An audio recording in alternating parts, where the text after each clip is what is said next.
You can speak English like a pro. You can speak English like a pro. Speaking English like a pro is not difficult. The thing is that you must know how to polish those speaking skills that you want to achieve. Achieving the perfect English speaking skills, that is the question. And how to do it? I have given you the solution. Hello everybody. How are you all? Hope you're doing great. So, welcome back to another session of learning English and improving your English speaking skills with me. Today's session is going to be really important because I'm going to tell you how to speak English like a pro. How to speak English like a pro because speaking is the most important part of any language. We might know a lot of grammar and vocabulary, but if you can't apply it, that is, if you can't speak fluently, then it's of no use. Speaking is the area, the skill, that is the most difficult to learn and become perfect in.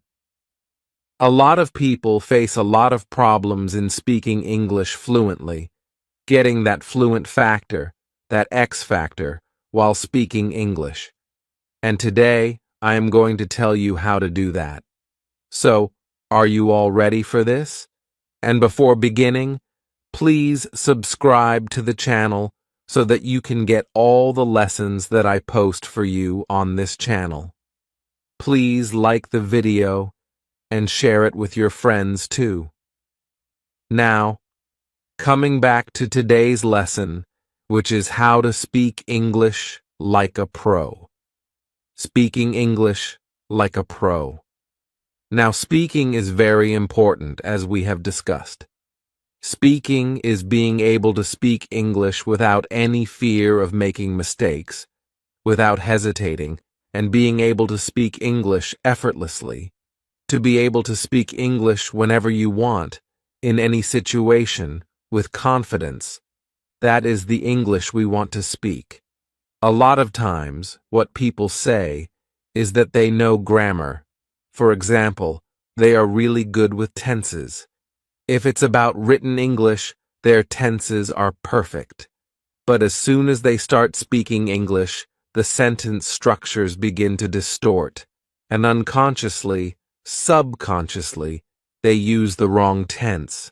As soon as they speak it, they realize that they've used a wrong tense because their tenses are good. But it's really difficult to apply that in speaking. That means how to perfect the art of speaking English. You might have good vocabulary, you might know a lot of words. But then, to be able to speak them when you're having a conversation, to be able to speak them, to be able to use them while speaking actively, that is the big question. That means everything comes up to speaking. Whatever you're doing in your English language learning ends at speaking. Whatever we are doing is a preparation to speak the language. And that is what we are going to learn today. How to become perfect in speaking. You might be perfect in a lot of skills, but if the speaking part is not strong, then this is the video for you. Speaking. Let's begin with all the techniques that I want to tell you to become a pro in English speaking. So the first thing that we need to do is become comfortable with the words you know. Get comfortable with the words you know. Now you must know a lot of words. You are learning English. That means you're also improving your vocabulary. That is a part of English learning. If you are improving your vocabulary, you must know a lot of words. If I tell you a word and you have read it before, you will know about the word. Okay, this is the word. For example, the word contemplate. We did it in a recent video of mine, in the words video. Contemplate is a word. If I tell you about it now, you're familiar with it, right? The big question is to be able to speak it. Now, if you know the context, if you know the meaning, if you are familiar with some example sentences, You will become comfortable with the word. That is what we want to achieve. To become comfortable with the words that you know. A lot of times what we do is we mug up a lot of words, keep them aside in our memory, take new words, mug them up, and then keep them aside in a different area. New words.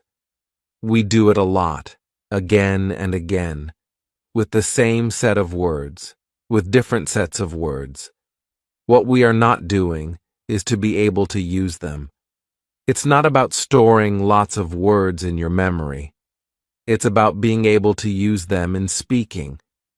You might know 100 words, but if you're not able to speak them, if you're not confident enough to speak them, for example, you might be confused about the meaning. You might be confused about the usage. Usage means the context, in which context to use which word. You might be confused about context. You might be confused about the pronunciation, which is very important. So if you do not know about these things, you will not be comfortable with the word, comfortable enough to use it while speaking. You know 100 words, but you're not comfortable using them while speaking. What is the use of those 100 words? What is the use of those 100 words? On the contrary, you know 50 words. Okay, let's take half of the quantity. You know 50 new words, and you are comfortable using them, you're confident enough to use them, you are able to use them while speaking English. Now, this scenario is much better than scenario number 1. Why? Because this is aiding your speaking. It's helping you speak better. It's helping you speak for a longer time because you have a variety of words to use. You have content with you. Our words, they are our content to speak, right? If you do not know what to call a particular thing, how would you speak about it? If you do not know particular vocabulary for some action verbs, vocabulary for some names, anything, your feelings, what you're feeling, you do not know how to name it in English. How would you speak? That means vocabulary is important, and you have to get comfortable with the vocabulary that you're learning. Now, getting comfortable with that word is very important.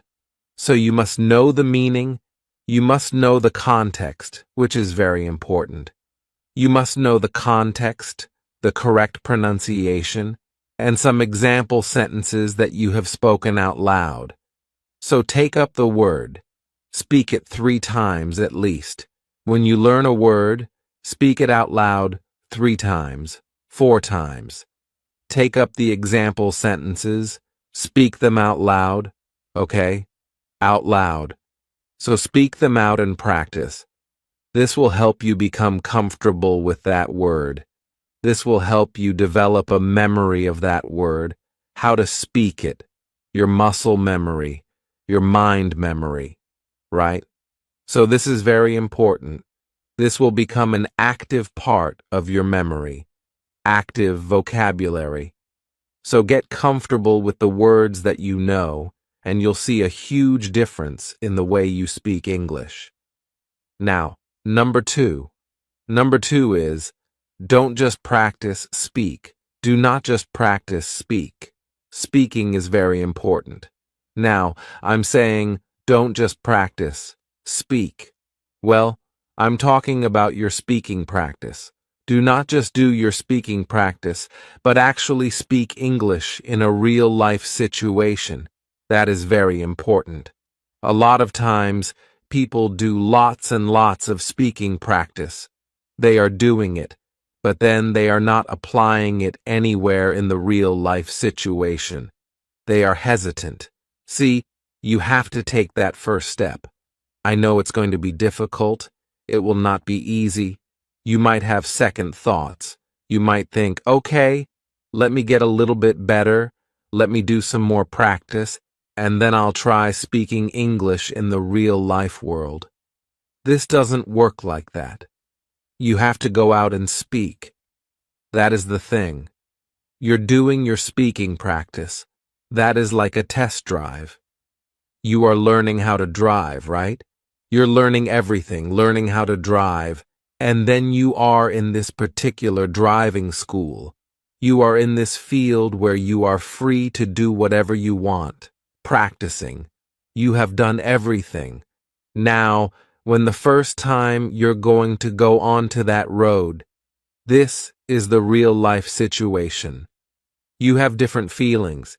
Even if you felt like a pro while practicing in that field, which was empty, or maybe full of same people like you who were learning how to drive, you had so much space. Everything was according to your comfort level, wasn't it? But then, when you are going to a highway, now it's the real life. You'll have different feelings. You might feel like, okay, this is something that I need to do differently. What will happen? You'll have second thoughts. Same thing happens here in speaking English. You are just doing a test drive when you are practicing. It's just your practice driving. Practicing English, the real race begins when you speak in the real life situation. That is the real race. That is the real situation, and you have to face it. But once you start speaking in the real life situation, you'll gain confidence because you have a backup. You are constantly practicing. You are speaking. You know that one day you're going to speak so fluently, absolutely fluently, and you are achieving that goal. You can see those steps, the steps that you are taking, the steps of improvement, right? You can see that, and that is what we want. So do not just practice. Don't do just your speaking practice, sitting in your room, speaking out loud. That's very important, but at the same time, you have to also speak in real-life situations, so do not forget to do that. Speaking in real-life situations. Now see, technique number 3 is to listen, and listen some more. That is, listen, listen. That's it. Listen. See, the first step of speaking English is not speaking. A lot of people think that speaking is the first step. I also tell you to speak from day 1, but if you want to speak from day 1, you need to listen first. Listening is very important. If you do not have any kind of model, how would you speak? You know your native language because you've listened to a lot of good models of that language. You've heard it from birth, right? From your birth, a baby. When that baby is born, right from the birth, the baby listens to those sounds, the sounds of his or her native language. Constant listening model, can you see? So much intake of information through the ears. The person is listening constantly until that baby reaches school at the age of 4 or 5, the preschool, that is. So, till that time, that child is listening to so much stuff in the native language, so much stuff. That means listening is important to understand a language and then to speak a language. Why is listening important? When we are speaking, we're producing sounds. If we do not listen to good models of those sounds, how are we going to produce those same sounds? It's going to be difficult. That means the more you listen to a language, the more fluent you'll become in speaking. The more you listen to good English, the more it's going to stay there with you in your mind. All the things, the sounds, the pronunciation, the words, the vocabulary, the phrases, the sentence structure, everything is going to be there in your subconscious mind. The more you listen to English, the more it will become comfortable for you to speak English. Plus, you'll get so much content, and this is going to be like natural training for you in English. Naturally, you're acquiring the language. The most natural way to acquire a language is through listening to that language a lot. Listen to it. Listening is very important because, again, it's not about written language. We're not just writing it. No, we are speaking it. And speaking means, like I've told you, to produce sounds, pronunciation, your intonation, the stress, the rhythm.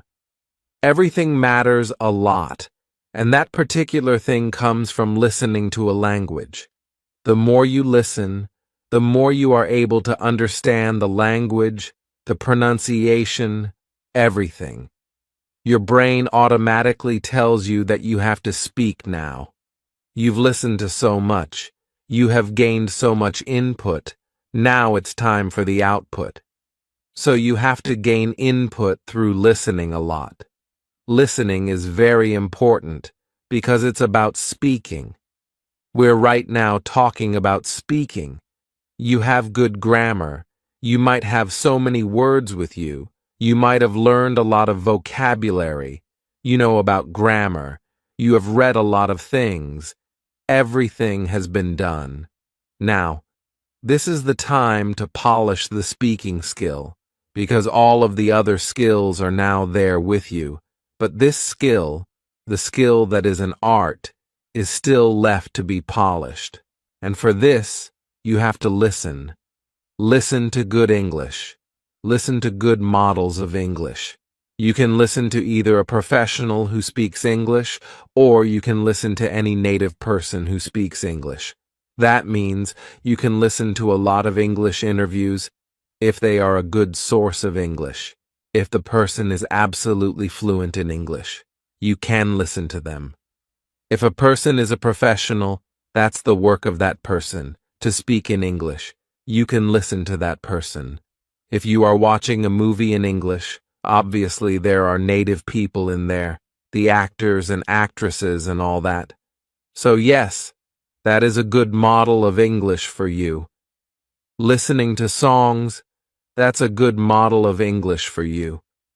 So, good models of English. Listening is absolutely important if you want to speak English fluently. Now, tip number 4, the last technique, is to train your subconscious mind for English. Training your subconscious mind is important because it is our subconscious mind that picks up a language and makes it easy for us to speak that language. So basically, your subconscious mind is trained for your native language. It's naturally trained for your native language. Whatever you're speaking in your native language, you're not thinking about it, really. You do not have to make any kind of effort. You do not have to search for proper words. You do not have to search for a context. You know which word to use in which context. If this particular word is polite, if this word is rude, if this word is humorous, you know it when it's your native language. You know which word to use in which context, and it comes so naturally. If you want to show surprise, that will come naturally to you. If you want to show shock, that will come naturally to you. If you want to show sarcasm, that will also come naturally to you in your native language. Now, the same level of comfort, same level of ease, must be achieved in the English language. And once you achieve it, you'll become fluent in the English language. You'll speak English effortlessly. You'll speak English fluently if your subconscious mind is trained enough for the English language. Because now, you don't have to make any effort for it every single time you want to say something. You will not be thinking about it first. No, you won't be thinking about it first. You won't be searching for a sentence structure. You won't be searching for a particular word, a phrase. You would not translate it. Sometimes it happens. Sometimes the reaction comes in our native language, and then we translate, and that is a particular problem area. And this creates a lag, a kind of gap between thinking and speaking. And that is what we have to eliminate so that it comes to you naturally. You can speak English in a natural way, an absolute natural way. So training your subconscious mind is very important if you want to speak English fluently. Because this is going to make you so comfortable while speaking English that your focus will be on your speaking, what you want to speak, what you are trying to say. Searching for words, everything, all that, would not matter because this is going to come so naturally from the back of your mind. Everything will be retrieved from your memory in just the click of your finger. That would happen. So train your subconscious mind. So these were the 4 techniques, 4 solutions through which you can speak English like a pro. Speaking English like a pro is not difficult. The thing is that you must know how to polish those speaking skills that you want to achieve. Achieving the perfect English speaking skills, that is the question. And how to do it? I have given you the solution. If you apply it, you will speak English absolutely fluently. So that's it for today. That is it. I'm going to meet you again in a new lesson. Till then, everybody, take care and bye.